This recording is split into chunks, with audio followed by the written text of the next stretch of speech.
Olha, Quanta vamos seguir no F aí, vamos falar agora de vida financeira, né? É claro, gente, porque chegando aí, né? Ano novo, né? Muitas pessoas enxergam aí oportunidades de organizar suas finanças. Tem gente que segura a onda, né? Para construir um futuro mais estável. Até porque começo de ano, você já sabe, né? Vem aí IPVA, IPTU, matrícula, material da escolar. escola, material escolar, tanta coisa, não é mesmo? É verdade. Aí, ó, você, final de ano, você quer pintar a sua casa, porque a casa tá necessitada de uma pintura, né? Então, às vezes, você precisa de fazer alguma reforma. É um curso que você quer começar esse ano, não é? São situações, às vezes é muita coisa que você quer trocar dentro da sua casa, são coisas que você precisa. Você quer de uma vez por todas, talvez, aí, ó, acertar sua vida financeira para pagar aquela dívida, né? Então, ó, planejar-se, gente, pode parecer desafiador, tá? Mas é possível sim, mas com simples e uma boa orientação você consegue. Esses passos, né, bem estruturados, aí você pode alcançar, sem dúvida nenhuma, o equilíbrio e a segurança na sua vida financeira.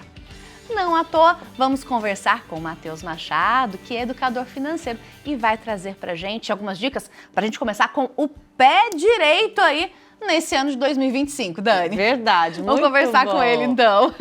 Olá, Matheus, tudo bem? Seja bem-vindo para conversar conosco. Bom dia, pessoal. Matheus. Bom dia. Obrigado pelo convite, uma alegria estar aqui. Matheus, qual é o pontapé inicial que a gente pode dar aí numa vida financeira mais estável para melhorar para 2025? Bom, o pontapé inicial é, de fato, conhecer a nossa vida financeira, né? A gente, às vezes, quer mudar um tanto de coisa, quer conquistar várias coisas, mas a gente nem sabe como está a nossa vida financeira. E muitas vezes a gente nem quer procurar saber. Muitas vezes a gente está ali, né, na correria do dia a dia e aí fala, eu que não vou ficar olhando para isso agora. Por quê? Porque a gente tem medo de se frustrar. Então, o passo inicial é a gente começar a mergulhar na nossa vida financeira para entender em que ponto que a gente está, o que a gente precisa melhorar. E existem sim, né, técnicas, ferramentas, mudanças de hábitos que a gente pode adotar para conseguir conquistar isso, principalmente nesse período de fim de ano, começando o ano novo. Muito bom, Matheus. Então, assim, se é possível, vamos falar um pouquinho, então, para começar do zero, né? Independente de qual situação as pessoas estiverem, que estão acompanhando a gente nesse momento, independente do ponto, né? Vamos começar do zero. Vamos, então, falar sobre definir metas realistas e atingíveis, né? Quais os passos iniciais para ajudar a definir metas financeiras que sejam mais alcançáveis, Matheus? Bom, o primeiro passo, inclusive eu incentivo o pessoal depois a buscar o quadro que a gente tem aí durante o programa, Metas Financeiras, que a gente tem um quadro inteirinho falando só sobre metas, é de fato a gente destrinchar, né, as metas que a gente quer. O que é destrinchar a meta? Destrinchar é primeiro saber o que eu estou buscando. Né? Eu estou buscando fazer uma viagem, comprar uma casa nova, trocar de carro, peregrinar, visitar a Aparecida, pronto, eu sei qual que é a minha meta. Depois é entender quem que é responsável por isso. É uma meta que eu vou ter que custear, pagar sozinho? Tem alguém que vai dividir essa conta comigo? Então, eu parto primeiro de qual é a meta, depois eu vou para o quem que é responsável. Terceiro ponto, eu vou entender, né, o que mais está envolvido nessa meta. Por exemplo, onde, né? Eu quero fazer uma viagem, mas uma viagem para onde? Eu quero comprar uma casa, mas comprar uma casa onde? Então, a gente vai respondendo, a gente começa a ter ali aquilo que era só um sonho, só uma ideia, começa a ficar mais concreto. Depois a gente parte para o quando. O quando é que eu quero que isso aconteça? Por exemplo, se for uma meta, um sonho que é mais barato, né, mais acessível, às vezes a gente já consegue falar assim, olha, daqui 1 ano eu consigo fazer isso, daqui 1 ano e meio. Agora, quando a gente pensa, por exemplo, em trocar uma casa, às vezes a gente já tem que pensar, não, talvez daqui 5 anos, daqui 10 anos. Respondendo isso, eu vou para o porquê. Por que eu quero tanto isso? E por que responder o porquê é tão importante? Porque às vezes a gente tem algum sonho que a gente nutria lá atrás, quando a gente era mais novo, e de repente aquilo nem é tão mais relevante, tão importante na vida da gente. Então, nessa hora de responder o porquê, o que eu tenho que olhar? Quão importante esse sonho é hoje na minha vida e quão urgente. Porque de repente, ele até é importante, mas ele pode esperar. Ou pode ser que ele seja tão urgente que ele não possa esperar. Respondi isso, meninos, o que eu faço? Eu vou para a parte mais delicada do assunto, que é quanto que vai me custar? Quanto que eu vou ter que desembolsar, que eu vou ter que guardar, que eu vou ter que investir para conseguir realizar aquela meta. E aí, naquele montante, que é aquele tanto de dinheiro, o que eu faço? Eu quebro. Né? Então, eu quebro como? Eu quebro mensalmente. Supondo que eu tenha 3 anos para realizar aquele sonho, que é fazer uma viagem para Aparecida. O que eu vou fazer? Eu tenho 36 meses, por exemplo, para guardar dinheiro. Então, eu vou ver, ao longo do tempo, quanto eu preciso guardar por mês para daqui 3 anos eu fazer essa viagem, ou para daqui 3 anos eu comprar uma moto. Independente de qual for o sonho, a gente vai seguir essa mesma metodologia. E, claro, né, é importante, depois disso tudo, responder o como. Como que eu vou conseguir juntar esse dinheiro? Eu vou começar a guardar uma parte do meu salário? Eu vou buscar uma renda extra? Eu vou conversar com alguém que eventualmente pode me ajudar? E aí você, de fato, vai começar a tirar do papel. E, por fim, é importante monitorar. O que é monitorar, pessoal? Acompanhar. Mês a mês, eu tenho que dar um pulinho ali naquela meta e ver. Eu falei que ia guardar R$200, R$300, eu guardei, deu certo, né? Eu fiz isso aqui bonitinho. Então, quando a gente responde essas perguntas que são simples, né? A gente parar e pensar aí, pensa qual é o seu sonho. Se você responder essas perguntas, você vai ter um plano de ação, ou seja, um caminho para seguir ao longo do próximo ano, dos próximos 2, enfim, do tempo que for que você definiu que vai chegar lá, porque você vai. Agora, Matheus, se eu já estou no vermelho, como é que eu faço aí para organizar as finanças e sair do vermelho e construir aí algumas reservas? Quais critérios eu uso para, de repente, pagar aí, né, algumas dívidas, para poder também guardar dinheiro depois? Como é que funciona isso? Olha, dívida ninguém gosta de ter, mas imaginando que quem está aí nos acompanhando já tem alguma dívida a pagar, pode ser um empréstimo, pode ser um financiamento, pode ser uma dívida até com uma pessoa, né, com um particular. Primeira coisa, você tem que conhecer a sua dívida. É interessante como, assim como na nossa vida emocional e espiritual, o autoconhecimento é importante também, o autoconhecimento financeiro.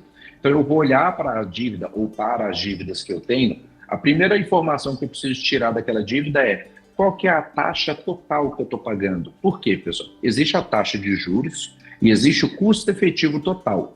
Muitas vezes, quando você vai lá ao banco, você comprou uma casa, um veículo, eles te falam, ó, a taxa de juros, um exemplo, tá? É de 12% ao ano, 15% ao ano.